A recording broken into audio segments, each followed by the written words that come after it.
May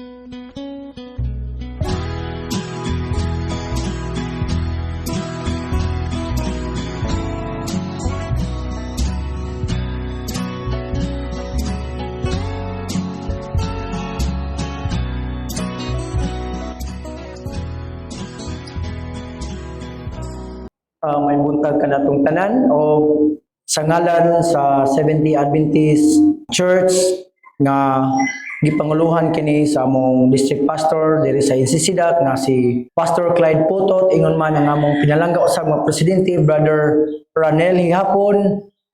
Maga-imbitar kaninyo nining matahong matakna sa kabuntagon sa dili pang mahigala. Dalaygon kay Dios nga nining mga gutlua gitagaan ta niyag maayong panglawas o nakabangon ta nga dunay dagko nga mga opportunity nga makapadayon usab sa atong mga plano, makapadayon usab kita sa atong mga wala na human nga trabaho ug ingon sa mahigala makapadayon usab kita sa pag-enjoy sa atong laman nga kinabuhi. So sa dili pang mahigala atong pangayoon ang presensya sa Ginoo, pinagis pagampo ta. Amahan nga labing balaan Ginoo ning matahong nga takna sa kabuntagon, dili maisip sa mapulong among dakong pagpasalamat di kanimo, ilabi na Ginoo sa imong paggiya kanunay kanamo paghatag kanamo mga grasya ug panalangin nga among gikinahanglan sa matag adlaw. Nining mga gutloa Lord samtang magasugod kini sa programa among gibitar imong balaang presensya nga maoy magagiya magauban kanamo ug ingon sa Binoong Dios magatabang kanamo, ilabi na sa pagdawat sa mga kamatuoran nga among madunggan ining kabuntagon. Pasayloa lamang kami sa mga sala, kinitanaton yan lamang sa ngalan sa amin. So nining kabuntagon mga higala, atong tun-an ang may tungod sa food combination. So kung mag-iskotag food combination, naglangkob kini og laing-laing matang sa mga pagkaon. So nining kabuntagon atong patalinghugan ang mensahe may tungod sa pagkaon. So matuta diri sa Councils on Diet page 109 paragraph 4 kini mga higala sinulat kini sa usa ka sulugoon sa Ginoo, giingon diri nga knowledge in regard to proper food combination is of great worth and is to be received as a wisdom from God. So ang ngayon gid ay nga atong may bawan ang may tungod unsa kining mga pagkaon nga makahatag kanatog maayong panglawas. So atong makita nga daghan kanato karon nga naglibog unsa man ning gitawag og food combination.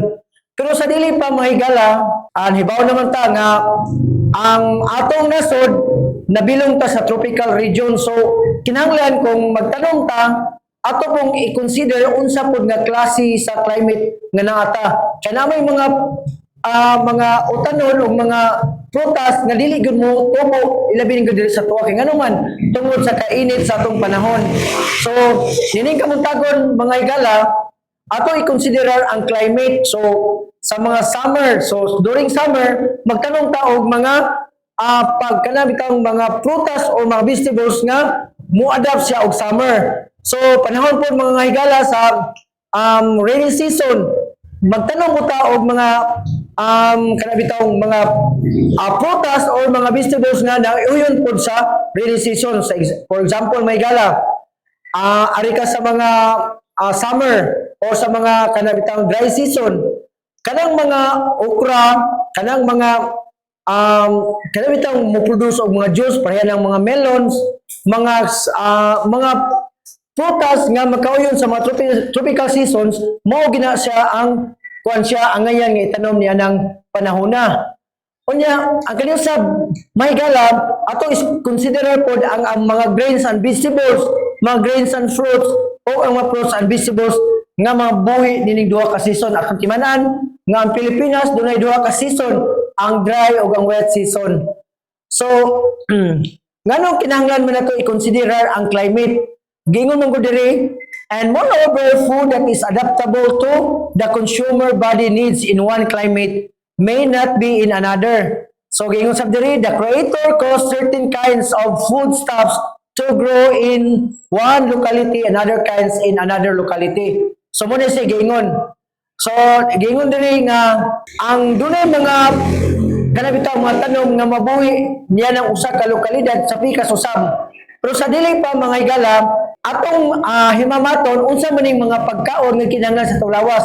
Ang una mga higala, unsa man ning gitawag og grain. Ang kaning gitawag og grain, the seeds of plants nya such as ang mga wheat, ang corn o ang rice mo ni siya ang gitawag og grain that are caused for food. Also a single seed of wheat, corn, rice, etc.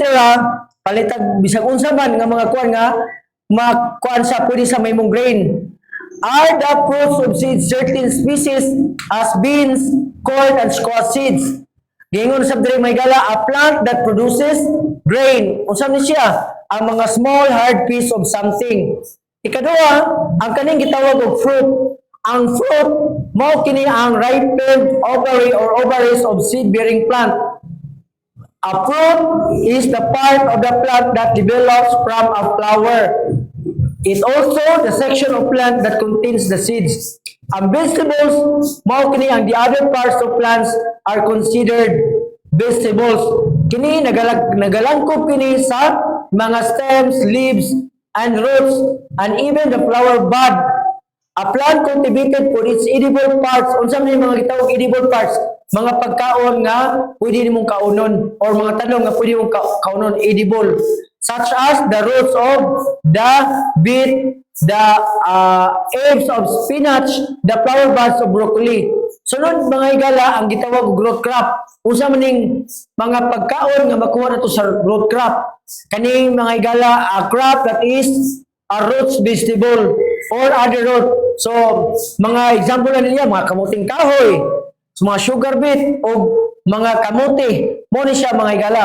Karon atong timanan nga ang fruits mao ni siya ang gitawag og ripened ovaries sa mga flowering plants. Ang kani nga prutas mga higala, ang makuha man gud nato ani kini siya nag-contain siya og atong timanan ang mga sa original gyud nga plano sa Ginoo, ang tanang prutas doon na sa gitawag og seed apan subo lang palandungon kay gihimo ko ning seedless sa mga tao karon. So unsa may makuha nato sa kuan siya sa diri sa fruit. Ang ubang mga fruits mga higala tamis siya, ang uban sab kay kapait upload. Ang uban sa kay pait. Yunani ni siya. O nya ang nutrition nga makuha nato sa fruit, low in fat siya and calories, nya high in fiber, nya kon siya nag-contain usab siya og gitawag og natural sugar. Karon diri sa mga utanon ang vegetables term nagpasabot kini mga edible, kini mga kalanon gyapon siya nga parte sa mga tanom.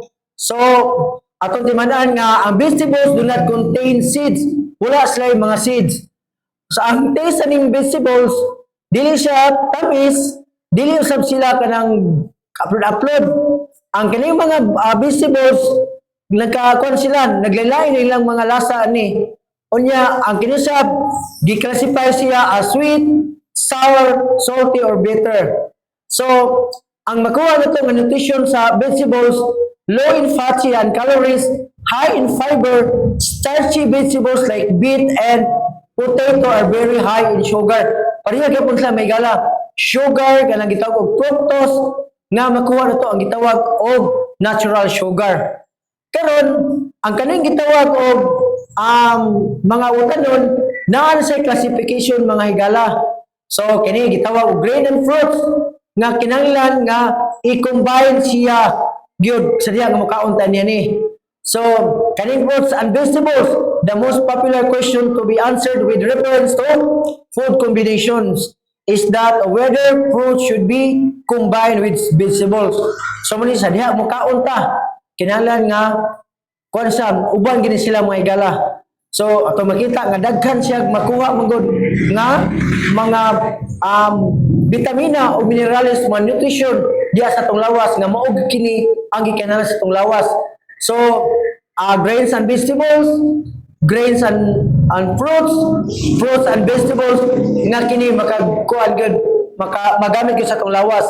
Ang kani pong fruit and vegetables nga gingon pa rin sa Council of Diet, fruit and vegetables taken at one meal produce acidity of the stomach. So mo ni siya.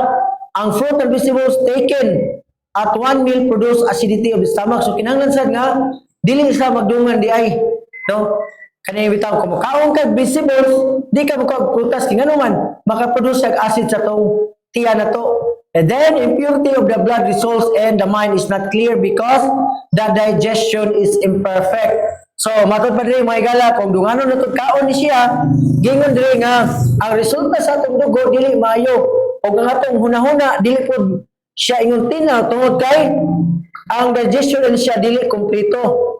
So padayon diri sa Counsels on Diet page 112 paragraph 3 gingon diri it is not well to eat fruit and vegetables at the same meal. So buto sabot dili siya giud pwede dunganon sa pagkaon.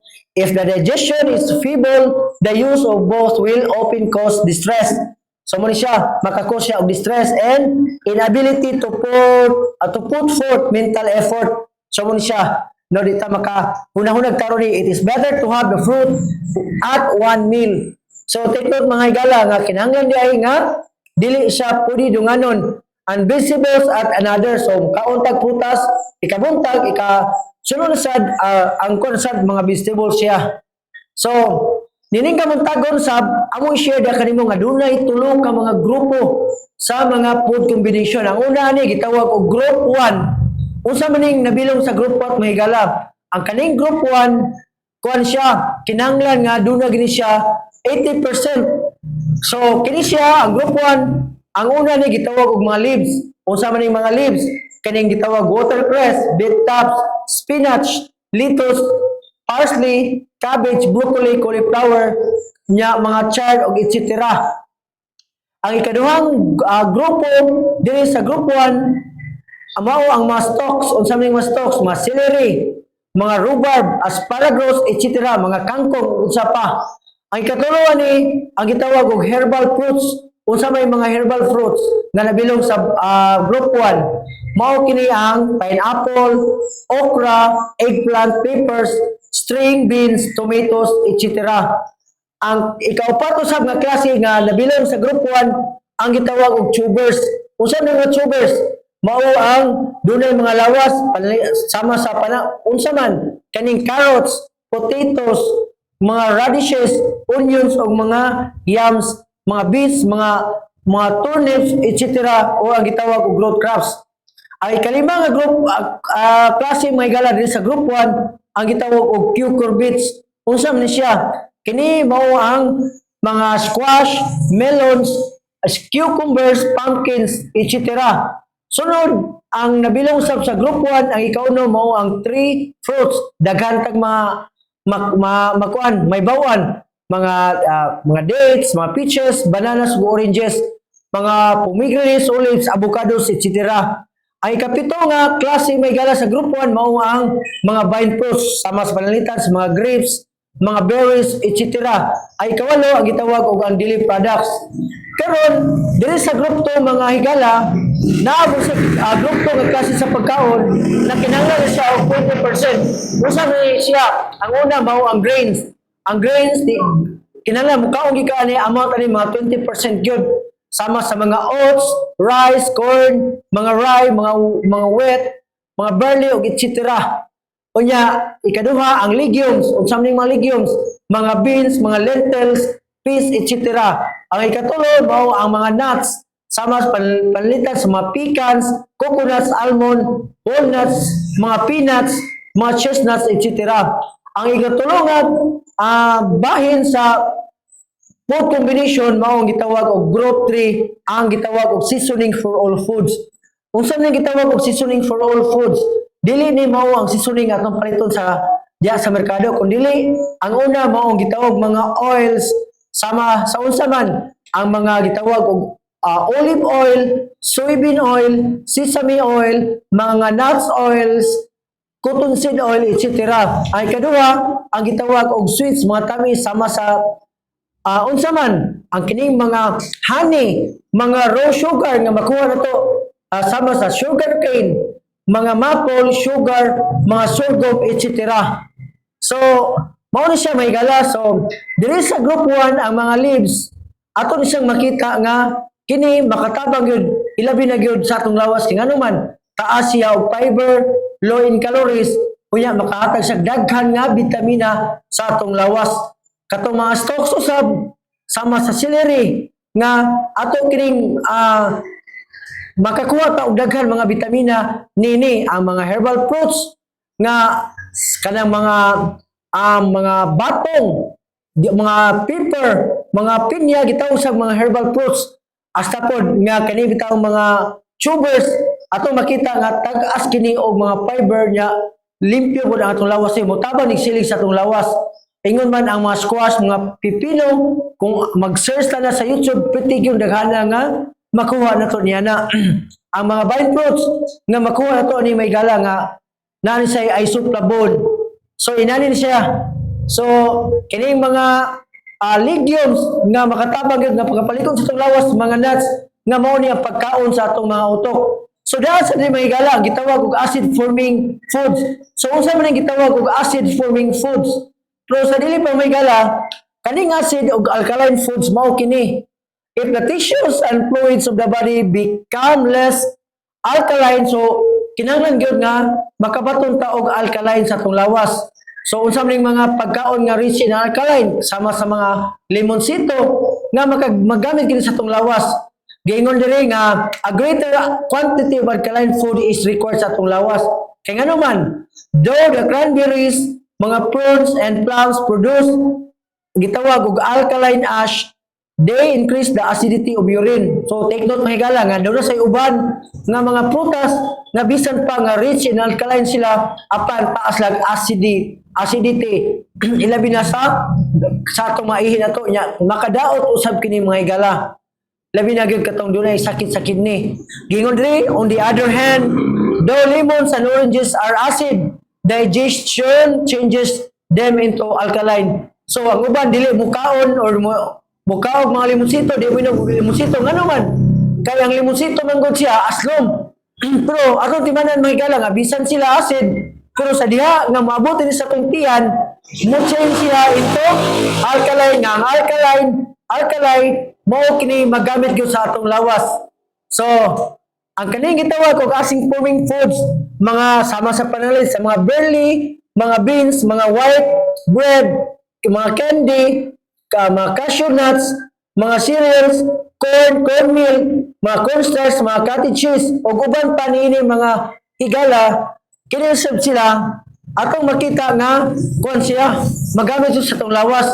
Kani daghang mga example sa mga alkaline forming foods nga magamit gyud sa atong lawas ngano man kini magamit gyud siya ilabi na gyud pag unsa man pag sa digestion nato ug ingon man usab sa pagkuan sa makabatong tag maayong kuan may panglawas sa diha mga higala nga ang atong lawas atong sudlan usab og mga pagkaon nga nindot mo ni siya nga gawas nga mo kuan ni absorb ni sa atong lawas. Unya ang hugo ni dali ra sad siya kuan siya dali ra i-release sa tong lawas apan sa diha mga higala mga sige tag kaon nga mga pagkaon nga dili gyud makayo sa tong lawas kuan siya makadaot pa siya unya magkuan siya makapuson po sa tong lawas. So hinaot mga higala ini kabuntagon nga dunay tay nakatunan bisan gamay lang nga may tungod gyud sa mga pagkaon nga angay gyud nato kauno nato kay ngano man kani mo mapagkaon mga higala kinahanglan magyud sa atong pagkaon mukaon tag mga nagkalain-lain nga klase nga sa mga pagkaon kanang isang pagkaon nga nagagikan gyud sa kanang sa tanom or diri sa yuta. So daghang salamat ning kabuntagon og hinaot nga sa sunod nga gayon inyo sa kaming ubanan